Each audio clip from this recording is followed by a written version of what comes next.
Hello guys! Magandang hapon sa inyong lahat.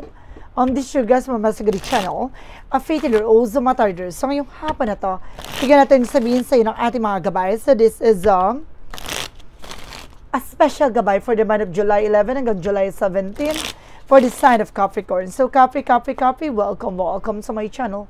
Ano kayang messages, advices, and spirit guides ang ating masasaga for today's video?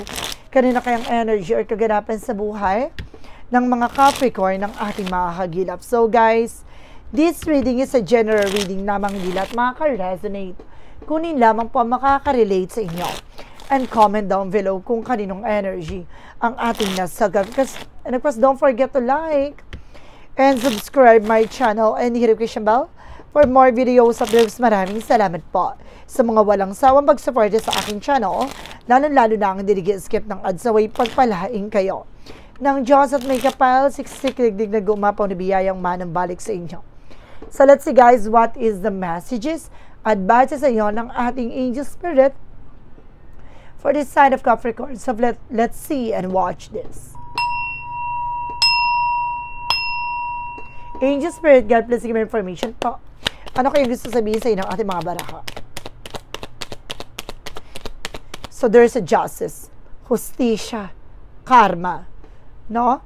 May mga bagay-bahagi sa buhay mo maaari maging balanse na at magkakaroon ng something affair na situations. No? Meron din ako na-sensitive with a legal matter. Maaari makuha mo yung justisya na karapat-dapat sa'yo. Pinagkaitang ka man ng tama at justisya, maaari makuha mo na. Additional messages. Represent with an Eight of Swords. So there is a lot of toxic and negativities around you. No, napapalibutan ka ng toxic and negative dito. Maraming bullies, maraming mga taong humuhusga at humihila sa iyo ng pababa. Oh my goodness. And because there's a death card. No, gusto ka nitong masyegi. No, gusto ka nitong mawala, mamatay. No, maaaring meron ditong talagang sumasalbahi sa iyo. Huwag ka mag-alala. Unang baraha pa lang with the karma, balanse at control, magkaroon ka ng pananampalataya at tiwala, ano man yung mga bagay na sa iyo ay ginagawa, babalik sa kanila yan, dahil there's something, the justice card, justisya. What is additional messages? So there's a Four of Wands by celebration. Some of you guys, no, may mga celebration dito na darating, no, may mga paparating na celebration, happiness, family gathering, homecoming. And this is something, the Nine of Pentacles, magkaroon ka ng secure sa finance or sa kung ano man yung bagay na meron ka. Kailangan mag-ingat ka, maging mas matalino ka. And there's a Knight of Swords na bibilis ang takbo ng situation. Unti-unti nang magkakaroon ng changes sa development ng situations mo. Magsasucceed ka na sa mga pangarap mo. What is the Justice card? The Justice card represents with the Three of Cups, a celebrations. No, sa likod ng mga third party, sa mga taong gitera, huwag kang mag-alala, makakaranas ka ng celebration at makakamit mong justisya. What is the Eight of Swords? Represents with a Chariot card, there's something in action and movement na magkakaroon ng changes and development sa situations mo. Kumapit ka dahil magbabago na ang eksena mo. No, napapalibutan ka naman ng toxic at negative dyan. Huwag kang mag-alala. No, darating yung araw na makakalayat, makakabangon ka na dyan. What is the Death card? Represent with a Hierophant for a lesson learned. Basta matuto ka na. No? Matuto ka sa mga bagay na pinagdaanan mo, sa mga bagay na naranasan mo. Alisin mo yung takot at pangamba mo. No? Babaguhin ito ang ikot ng kapalaran mo. What is the Four of Wands? Represent with the King of Cups. Now, there's a devoted for the person dito. Now, itong person mo is very devoted. Now, magkakaroon ng high level commitment dito, guys. Proposal, wedding, engagement, and there's something, the Moon card with the Truth reveal, ilalatag lahat ng katotohanan dito na maaaring maparating sa iyo at maaaring pangarap mo. There's a dream coming true, slow and steady. Manatili ka sa pangarap mo, sa gusto mong mangyari.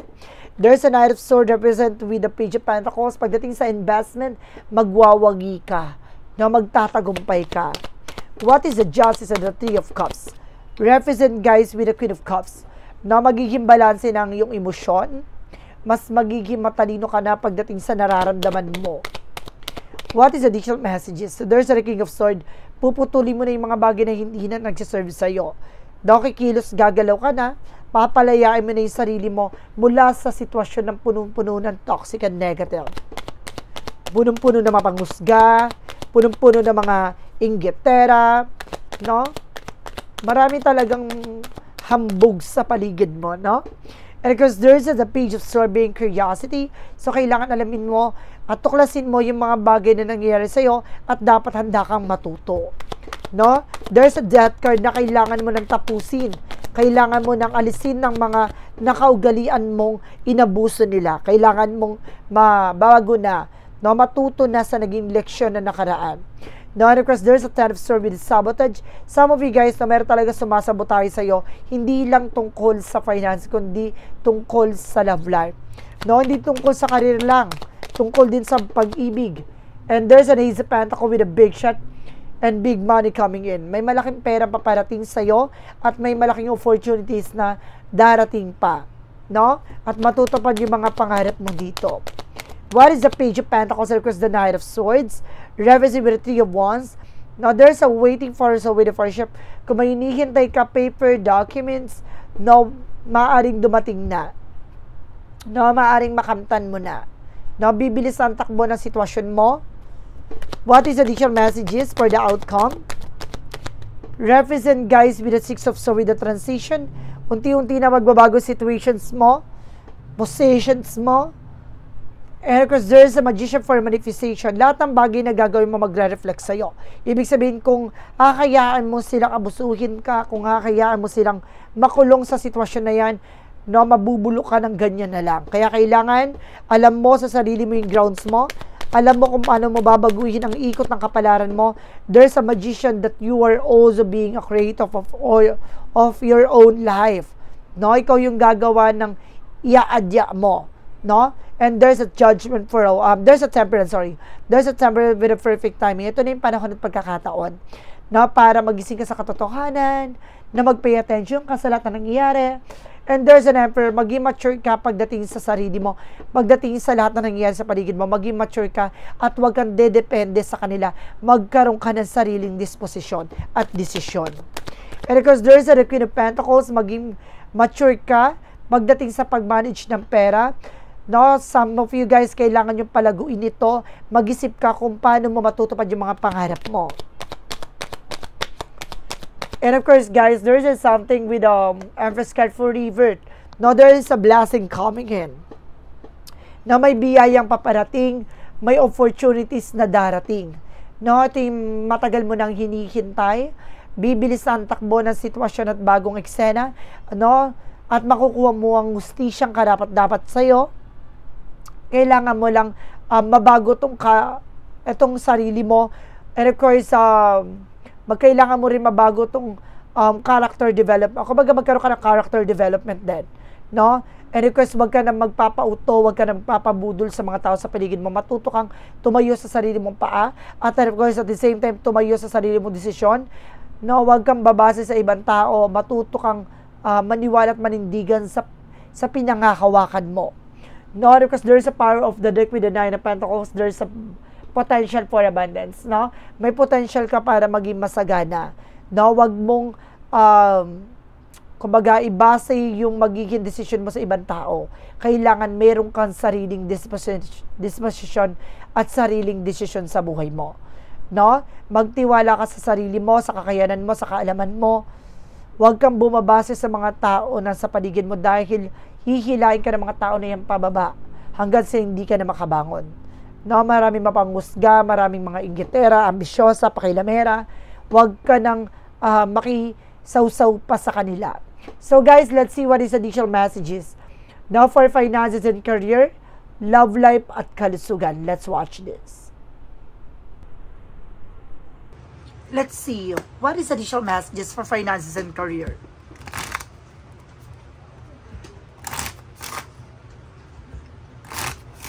For finances and career. So represent with the Nine of Pentacles. Now there's a Nine of Pentacles, there's a potential for abundance. Now magkakaroon ka na kasaganahan dito at may potential ka para maging matagumpay, no? Sa larangan ng pinangahawakan mo, negosyo, trabaho, hanap buhay, no? Let's see what is additional messages. And of course, there's a Knight of Wands, something, resilience. So, kailangan mo magtiyaga, no? Sa ginagawa mo, kailangan mo maging mahinahon, no?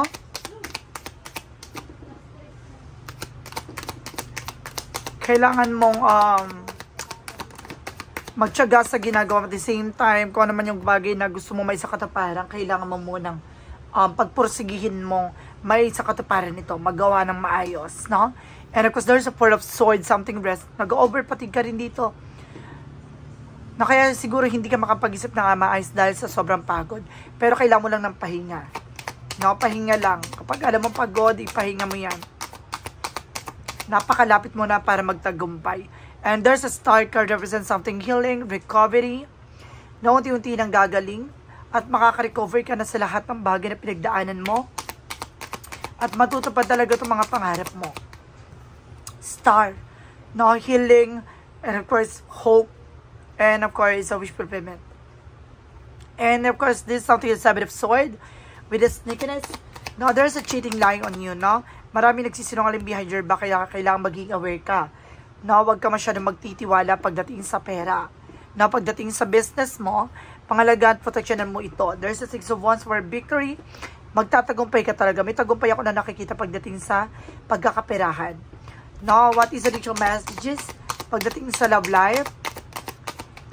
And of course, there's something that the King of Pentacles, being practical and secure. No, mag-ingat ka at pangalagaan mo at proteksyonan mo ang relasyon na mayroon ka. No, at magkakaroon ka ng bagong proyekto, plano, no, at bubuo ka ng mga bagay na makakatulong sa inyong dalawa ng person mo. And of course, there's something that Nine of Cups, a happiness, no? Talagang meron dito nag-uumapaw na kaligayahan, no, at saya. And there's an Ace of Cups. There's something in you love. Some of you, if you are being single, may taong darating, kung taken ka naman na maring ibalik ang kilig, intimacy, and of course, romance. What is the additional messages? And there's a Hermit card. The answer you need is here. So, nandito na yung kasagutan sa katanungan mo. Maliliwanagan ka na. No, lilinaw na kung bakit anong nangyayari pagdating sa relasyon mo. No, there's a Six of Pentacles. Magiging balance na. There's a something give and take. So, kailangan ng respeto, disiplina. Pagdating sa kalusugan mo, guys, so this something got Ten of Wands, something burden, marami kang nararamdaman. No, marami kang nararamdaman bigat. And of course, there's a Five of Swords, kakaroon na self-sabotage. That's because of your action. No, dahil sa sacrifices mo, sa lahat ng, alam mo yung parang selfless ka, parang may bigay mo lahat, ganyan. Kumbaga kahit mahirapan ka, ganon. Ay, ganyan yung nangyayari. No? At the same time, may the other side, no, ginigisa ka sa sarili mo mantika, no, parang may mga tao sa paligid mo na nakakala mo mapagkakatiwalaan, pero yun pala yung mga taong sumisira sa'yo. And of course, there's a Seven of Wands. So, ngayon, matuto ka ng protection at pangalagaan mo ang iyong kalusugan. No, umiwas ka na sa mga bagay na nakakasama sa'yo. There's a Devil card. Some of you may gumagawa talaga ng black magic dito para bigyan ka ng karamdaman, para sirain ka, no, para pabagsakin ka. No, malaking inggit nito pagdating sa finances mo. No, there's a Three of Swords. Makaka-recover ka na sa lahat ng pain, sa lahat ng mga struggles. It's all about love life, no? Kumbaga, part of the deck dito ay maaaring may kaugnayan sa pag-ibig. Kaya siguro to, ginagawa ka na karamdaman ay tungkol to sa asawa mo, karelasyon mo, or may naiinggit sa inyo dalawa ng person mo.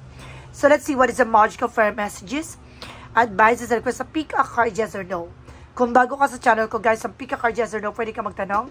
Isa lang ang magiging sagot dyan within 1, 2, or 3. Comment down below kung ano number na pili mo.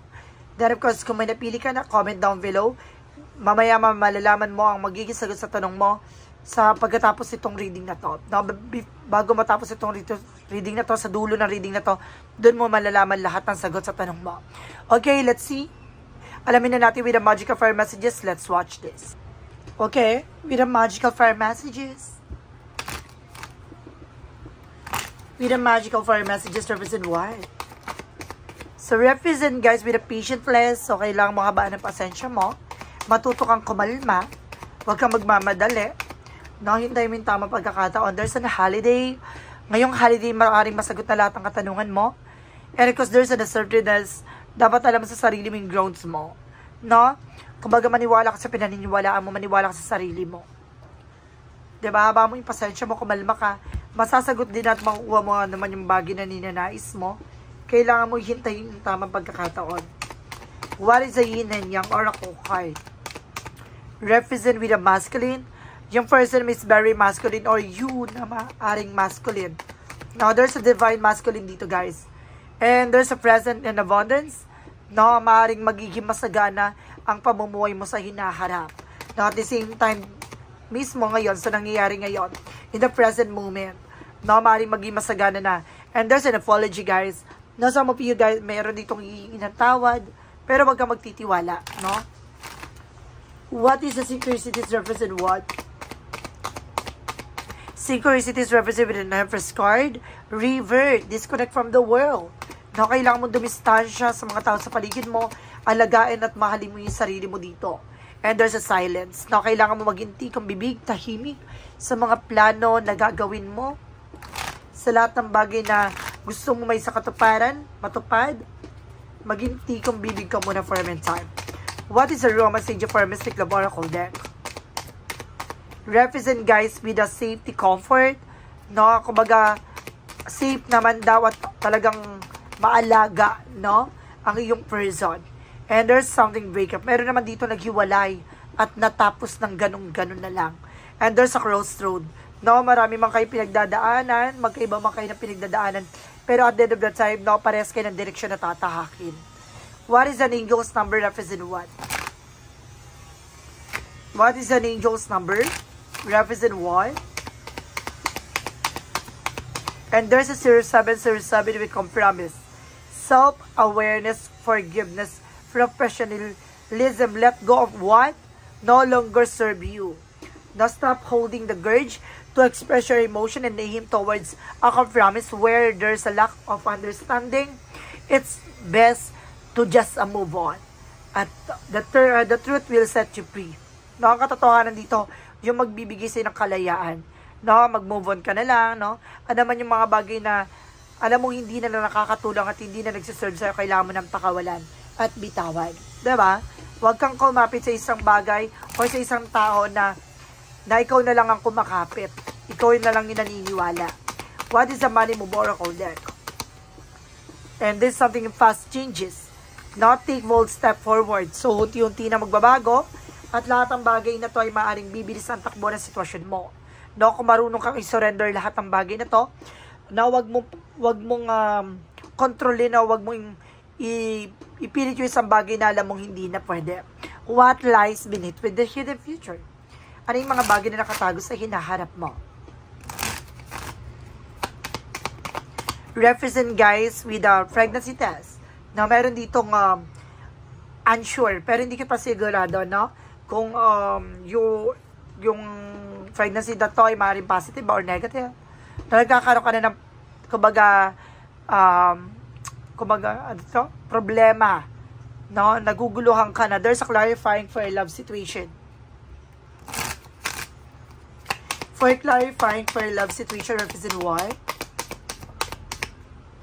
And there's a playful innocence. Embrace a childish spirit where baby step lead to joy, not seriousness. No? Kumbaga, ano man yung bagay na nangyari ngayon, kumbaga, unti-unti naman yan, no? There's a baby step, it means hinay-hinay at ginagamayan. Ginagabayan, no? Hindi naman yung mamamadali dahil lalo magkakamali.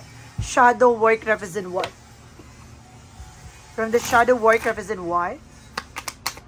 Represent guys with a dark reflection. Truth-seeking. Liberations. When you look into the abyss look back. No? Kumbaga, kung titignan mo naman yung bagay na nangyayari, kumbaga, yung mga bagay na to ay maaaring ipakita sa iyo kung anong talagang totoong nilalaman nito. Now, what is the clarifying for a life situation? What is the clarifying for a life situation? Represent with a protected and of course, a gentle release. Now, kailangan mong unti-unting pakawalan. no, at dumaloy, no, ano ba talagang karapat-dapat para sa iyo sa buhay mo. And there's a protected, kailangan mo proteksyonan mo at pangalagaan mo ang iyong sarili. Ano man yung bagay o pangyayari sa buhay mo, sinubukan ka man ng pagkakataon, sinubukan ka naman ng mga unos, magtiwala ka sa sarili mo. What is the part of the light? Represent what? What is the part of the light? Represent with the guidelines.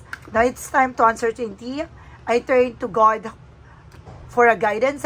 Trusting that He will lead me to the light. I follow His directions, knowing it will reveal the path to peace. I surrender my destiny to God, and my faith is always rewarded with the clarity and purpose. No? You are also guarded, no? Maaaring ginagabayan ka, sinusuportan ka ng ating Spirit. Ano man yung bagay na nangyayari sa buhay mo, alam mo na protektado ka, alam mo ginagabayan ka ng ating Spirit. Diba? So let's see what is the additional messages with a pick a card, yes or no. Alamin na natin na magiging sagot sa mga tanong mo. Let's see and watch this. Okay, with a pick a card, yes or no, guys. Umpisa na natin with the number 1. Now, let's start with the number 1. Sino nakapili na number 1 ito na yon? Okay, so this is something you know. Don't trace it all on this. It's losing a proposition. Now, wag mong isugal lahat dahil hindi pa panahon at hindi pa tugma ang mga pagkakataon. No, kaya kailangan mo i-preserve mo muna kung anong bagay na meron ka. Paghanda at maghanda ka. Kung may itong bagay na to ay para dun na, para sa pagkakataon na to, kailangan mo munang humindi. At kailangan mo munang gamayan. No? At proteksyonan ng iyong sarili. Number 2, there is a no again, stuck inside your head, brain freeze, overthink. Sa ngayon, no, hanggang ngayon, nag-iisip ka pa, hindi ka pa makamove on. No? You're feeling stuck from this abandonment, from this imprisonment. Kaya kumbaga kailangan mo munang ipahinga yan, kailangan mo munang kumalma. Huwag mong ipilit yung isang bagay na wala ka pang kasiguraduhan, no?